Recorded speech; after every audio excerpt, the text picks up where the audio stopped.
rua, bairro, cidade, estado, país, planeta Terra e até outros planetas. Mapas. Com eles, temos a leitura do mundo ao nosso alcance. Você pode não perceber, mas os mapas são nossos verdadeiros guias. Este mapa aqui no metrô situa os usuários em seus trajetos. Essa linha, por exemplo, começa na Vila Prudente e vai até a Vila Madalena. E o mapa mostra os pontos de paradas. São informações para ninguém embarcar no trem errado.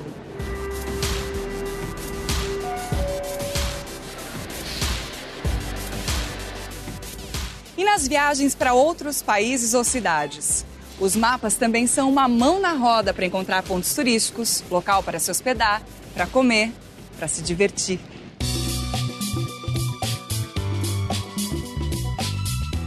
Todas as características do espaço geográfico podem ser representadas pela cartografia.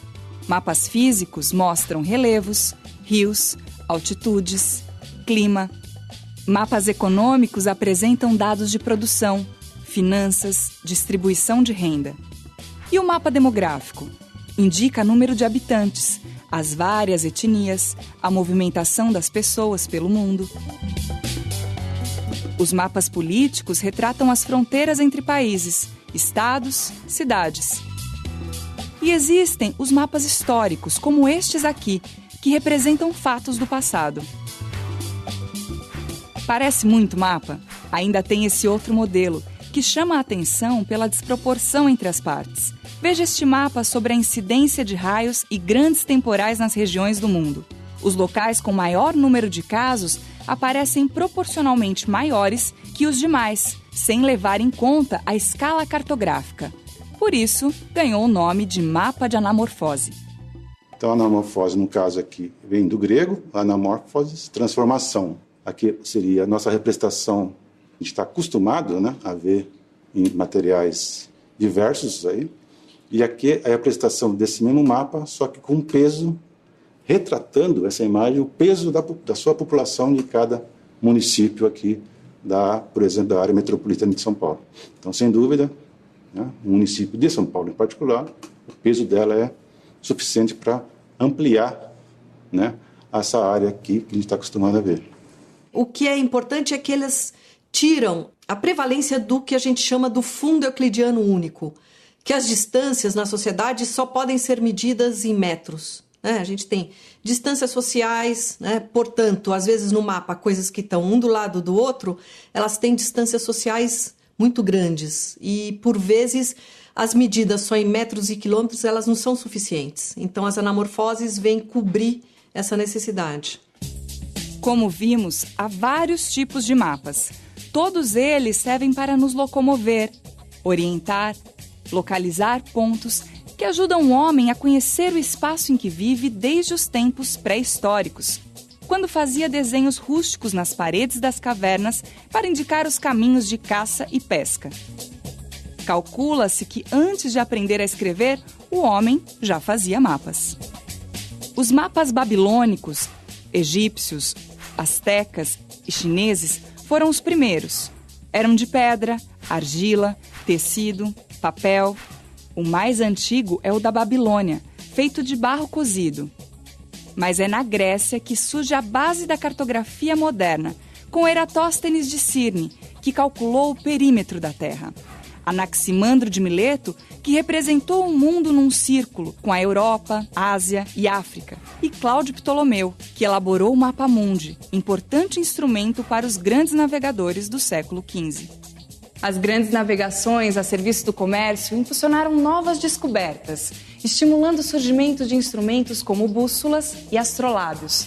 Esses instrumentos ajudavam a posicionar os navios em alto mar, de acordo com a posição dos astros. A cartografia começa a redesenhar o mundo e ganha grande divulgação no século XVI com a invenção da prensa, por Gutenberg.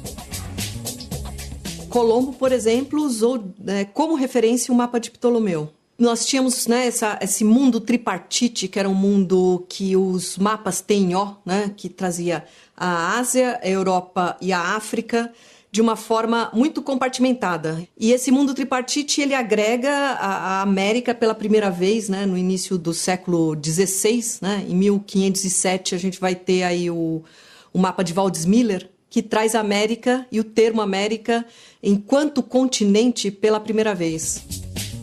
A grande expansão econômica da Europa e o aumento das viagens marítimas e intercâmbios comerciais entre países levam cada vez mais a novos investimentos na cartografia e a necessidade de se padronizar os mapas, com referências cartográficas, escalas, cores, de forma a facilitar o entendimento de todos. As cores contribuem muito para a compreensão dos mapas. A cor no mapa ela vai servir para diversificar as coisas, os objetos, os temas. Ela vai servir, por vezes, também para ordenar esses temas. Os mapas de relevo, por exemplo, eles utilizam a cor para mostrar esse acréscimo de altitude, né? Essa gradação de altitude. Então, por exemplo, quando tem as tonalidades de marrom, nós podemos perceber essa gradação. Os portulanos, feitos em pergaminhos ou livretos, traziam descrições detalhadas de rotas, zonas, direções dos ventos, correntes marítimas, calmarias, recifes. Mas foi com o belga Gerardo Mercator que o mundo ganhou nova cartografia. Bom, Mercator, né, traz um mapa que seria a primeira projeção do que nós chamamos da cartografia matemática da Era Moderna, né, em meados do século XVI. E ele traz um mapa que era um contexto do seu momento, da sua época, que era as grandes navegações, o mundo já sedimentando a descoberta das Américas ali representada no mapa. Depois nós vamos ter a introdução da Oceania, né, um século mais tarde. Depois foram criadas várias outras projeções, como a azimutal, senoidal, de Peters, Rosell, Robinson. Todas essas projeções, ela pode ser várias formas de representações, né? Imagine o planeta Terra, que é uma esfera, a gente vai ter que transformar aquela esfera num plano, que é o mapa representado. Então, todo mapa que a gente conhece, sendo impresso ou digital ou virtual, ele passa por uma série de transformações até chegar ao seu produto final. Com o tempo, os mapas ficaram cada vez mais elaborados. Mas o termo cartografia só apareceu no século XVIII, quando foi usado pela primeira vez pelo historiador português Manuel Francisco de Barros, o Visconde de Santarém. Cartografia vem das palavras charta, papel em latim, e graphe, que significa escrever em grego. Com a Revolução Industrial e a entrada do mundo na Era Moderna, a cartografia ganha novos investimentos para elaborar, criar e detalhar melhor os mercados consumidores da nova economia que surge. O avanço da tecnologia oferece hoje total precisão aos estudos cartográficos. Seja com fotos tiradas de aviões, imagens de satélites e radares, ou então GPS, que é o sistema de posicionamento global que nos localiza em qualquer ponto da superfície da Terra.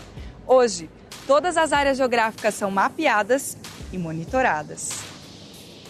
Com imagens realizadas com precisão milimétrica, a cartografia permite aos estudantes, técnicos, professores, pesquisadores e ao público em geral ter acesso a mapas atualizados com informações para todas as áreas do conhecimento.